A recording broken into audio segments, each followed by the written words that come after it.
Well, back to Fog Wrestling here. We have different type of video bringing you ranking every SummerSlam 2001 match from worst to best. We just recently watched this show and we're going to give our thoughts. There's only 8 matches on this card. A pretty, well, compared to nowadays, like where you get a 20 match card, it's pretty short, I guess you could say, but 8 matches, I think, and combined the pay-per-view was about 2 hours and 45 minutes. yeah, but that's what you want. You don't want 6 hours. That's all a pay-per-view needs to be. Maybe a WrestleMania, you can maybe, you know, do 4 hours. If you can't get your shit in, that's what's good about this pay-per-view. See, the matches, it didn't matter. They didn't get.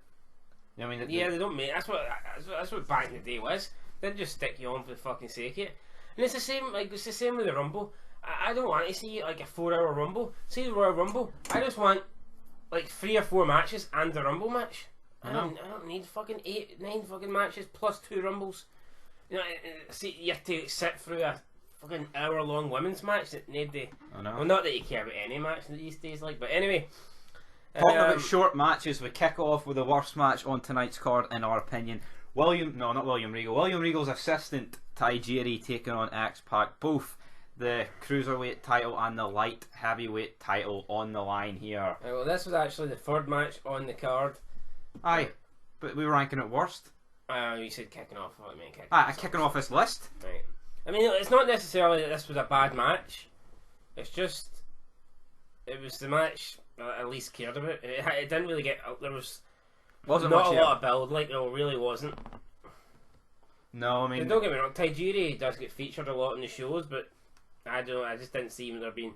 And it wasn't Alliance against WWF. It was just two WWF. I mean, it literally started because Tajiri was laughing at X-Pac backstage, which is all fine and all. Like Tajiri uses the red mist on Albert, but X-Pac manages to pick up the win and receives both titles. And he's the first guy to win 2 titles for the 2 companies at the same time. Even though Kanyon held the US title and the tag title, but you know he didn't win them both at the same time because Booker T handed it straight to him. Although to be fair, the only reason X-Pac has that claim is because this match happened 2 matches before Kane and Undertaker versus DDP and Kanyon. Yeah. Or else they could have easily said that, like, but it is what it is. So, like I said, this match wasn't terrible, just didn't really care about it. If I was Dana Meltzer and rating it out of 5, let's, for argument's sake, rate the matches out of 5. Right. I'll give this a 2 because it wasn't bad. It was 7 minutes. It didn't need to go longer. It didn't need to be short. Well, I mean, shorter wouldn't have really harmed it if it did. 7. It's different, man. If it's a feud, like, but a match like this, we need a feud, really. Seeing you get Angel Garza against Kevin Owens, it goes half an hour on Raw. Who gives a fuck, man? People tune it in their drones. Fuck me, if that goes half an hour, I'd settle for this going bloody 4 hours. But anyway, right. Up next, we had the opening match of the show, Edge taking on Lance Storm for the Intercontinental Championship. Again, not a bad match, just... I mean, they're playing off the whole Lance Storm gimmick, where he's a boring bastard and he's got 0 charisma, but he does all his talking in the ring. True, yeah, it works. I mean, it's not a gimmick that he's boring, he is genuinely pretty boring. Rock, you know, I do like a laugh, but this Booker Wee, no, not for me. Like, I don't mind Lance Storm, but to me, I don't think he's a guy playing a boring character. I just think he is a boring character, and they're making the most out of it. But I think, but it's been booked as if they're booking him to be boring, but I think he just is boring. Do you know what I mean? So they may as well. If he's going to be boring either way, you may as well double down on the boring. Yeah. Edge manages to win though. Christian gets involved. Actually, accidentally hits Edge with a spear, and Edge still manages to fight against the odds and pick up the win here against boring Lance. Heyman claimed that it was shouldn't have counted because of outside interference, but if anything, Christian's spear and Edge actually helped Lance Storm. They still couldn't get their win. Pretty much the story of the alliance, you know. Unless your name's Stone Cold Steve Austin, you don't pick up victories. Like. Or Van Damme against the Hardys, maybe. That's literally about it. Alright, 6th best match of the night, and I thought this was a pretty difficult. There's a few matches I could have placed here, but I'm going to have to go with the Brawls of Destruction versus Diamond Dallas Page and Chris Kanyon. Better than Kanyon for the WCW and WWF Tag Team Championships. Obviously, people didn't like this whole DDP thing. I think it's been one of the best things since the invasion angle started. It establishes DDP as a star from the get-go, albeit since then they've kind of just tried to make the guy pish by burying him, but I like Kane and Undertaker obviously, and I think Canyon's alright. Who better than Canyon? You know what I mean? Fucking, if you asked that question in 2020, if Canyon returned from the dead on Monday Night Raw and said who better than Canyon, like, I'm not actually I'm not being funny. The ways DDP's been getting treated, like, we're watching it weekly, like, Canyon is legit being treated in a better way, as if he's the better star. Like, I know DDP's still got the feud, but he just got beat by Sarah on fucking Raw. So what's going on? Whereas Chris Canyon is the US champ, gifted a US title, and he just had a match against Kurt Angle. To me, this match was just like a beatdown, you know. It wasn't really. I mean, they had a cage match on the previous Raw where it was Kane and Undertaker against Palumbo. It was basically a repeat, but they did get more offense in. Canyon did a pretty cool move off the cage. Fucking Canyon got offense. Not about fucking DDP. Yeah, it was essentially a 2-on-1 match. Taker said, "Right, I'll let you go if you don't go near my wife again." Then he went, "No, I'm only joking, big man." Taker told Kane to let Canyon go. Canyon escaped, then ran backstage. DDP wasn't too happy. But I mean, to me, this wasn't a match. This was just Undertaker and Kane battering the shit out of DDP. And it was alright for what it was, like, you know what I mean? Just like, I can't put it higher than any other match. And they win both the WCW and retain the WWF titles. Moving on though to the next match, which is the main event of the evening. It's The Rock in his return to the pay-per-view against Booker T for the WCW Championship. Right, this is controversial. I'm not a big Rock fan. He has his moments, like, I would never deny it. But I'm just not big on the guy. That's fair, yeah. I don't think him and Booker T really gel. No. I mean, the segment was alright when they first met, you know, who are you? And Booker T, you know, he's going to Hollywood and he's doing the scripts. I mean, the build-up was alright, but the match, to me, was just flat, and... People say Rock's funnier than Austin. Is he? I totally disagree. The Rock's got like wittier one-liners and shit, more like catchphrases and stuff like that. But to me, Austin's got, like, what's the word? Like, self-aware humor, is it? I don't know what the technical term for the word is, but he's just. I mean, Austin's making Sean Stacey look like $1 million. People would say Rock's the best on the mic ever. To me, it's Austin. But like, it's all opinions in there. I guess there's no facts in it. I would have probably put this match lower if Shane McMahon wasn't there, but obviously you got Shane McMahon always interfering, so it kind of adds more to the match. Yeah. Because I mean, Booker T against Undertaker a couple of weeks ago on SmackDown, it had all this interference and it was fucking great. Maybe it didn't have your technical bloody, you know, German suplexes and 450 splashes off the top rope that Meltzer loves, and it didn't need to. You know, so again, this was alright, like, but Booker T goes for the spinner at the end. Rock springs up, rock bottom, 1, 2, 3. He is the new WCW World Champion.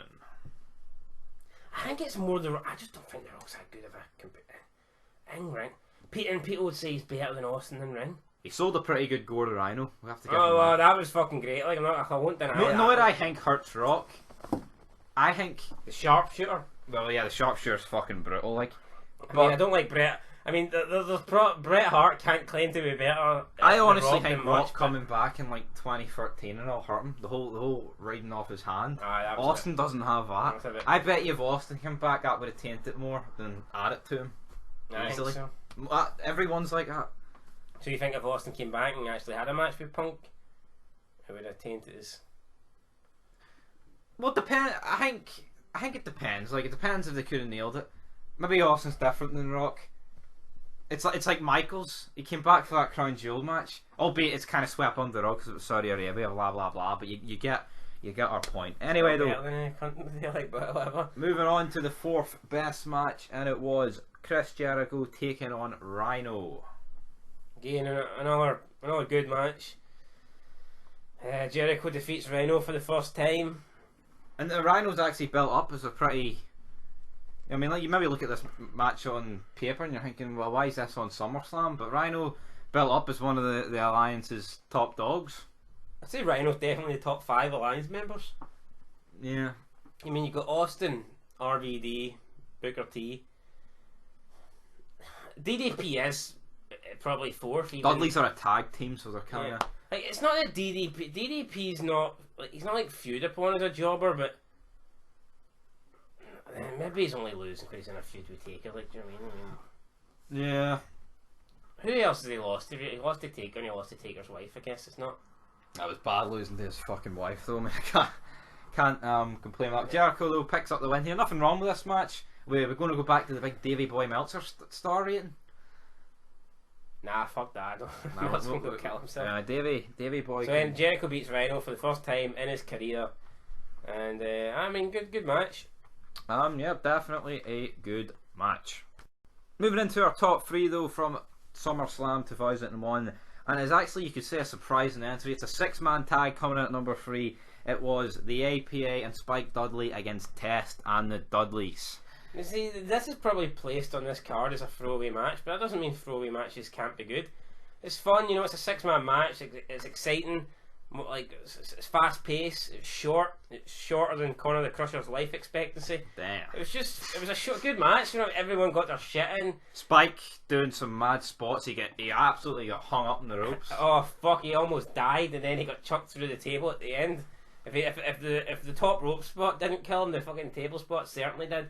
Then Shane McMahon again coming in, chair shot. Shane McMahon just adds to matches. And again, like we discussed this when this match happened. Like I think Shane McMahon interference great, but they didn't need it. Why couldn't the Dudleys have picked up a win over Spike if they really want to protect the IPA, which is fair enough, they're tough bastards, right?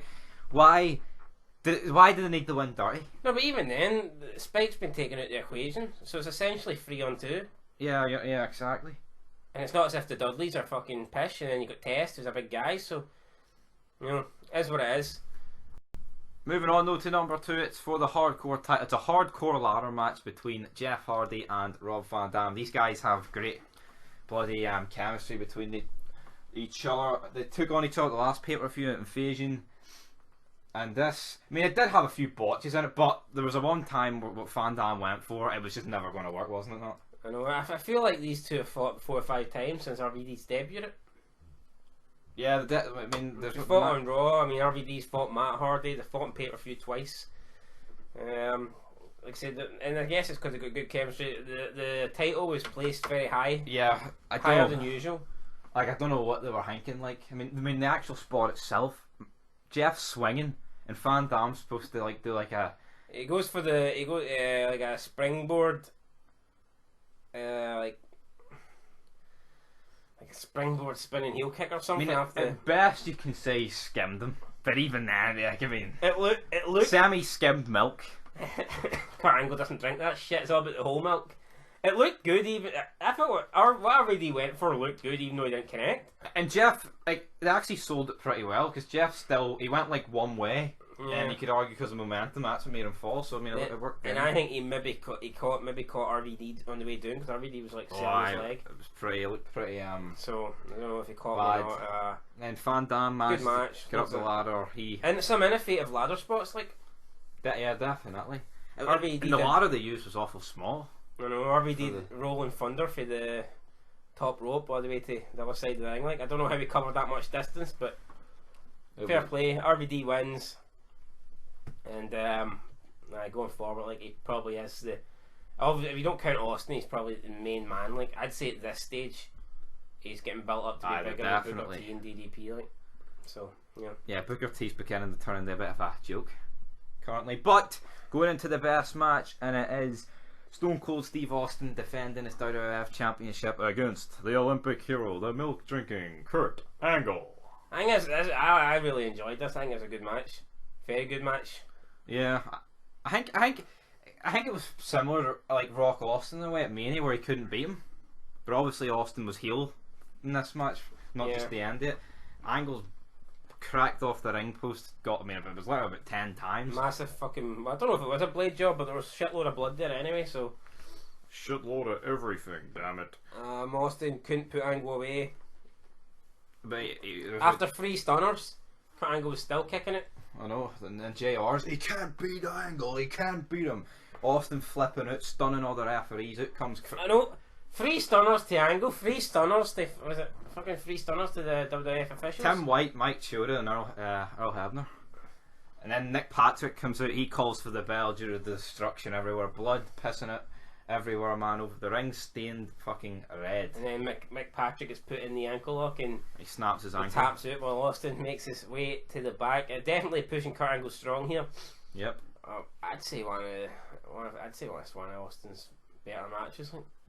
So would I, damn it. One of Kurt's better matches as well. Well, are we going to rank this match out of 5 stars since we ranked the first one out of 5 stars? I'd say this is at least a 4. Yeah. I probably wouldn't give it a 4. Probably a 4. And you know, you can say the finish is a bit screwy, but I think it makes sense. You know, I mean, it protects. I mean, if you're doing by Meltzer standards, I'd probably give it a 4.25, like, but I don't like doing that. No, because Meltzer. So I'd just say a 4. We'll give it a 4. Damn it. And what will we give SummerSlam overall? We got 10? Yeah. I give it a 7.5 maybe. Yeah. That's fair. Like I don't know. Do you not feel the same way? I think the roster's like stacked, but see when you look at it, it looks like a pretty weak card. In a way, I don't know.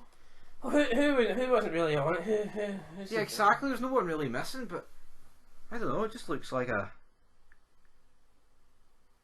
Because I guess at the last pay-per-view, I mean, you had the whole 5-on-5 match, and that was fucking pretty massive. Like, I mean, Shane wasn't in a match. Yeah.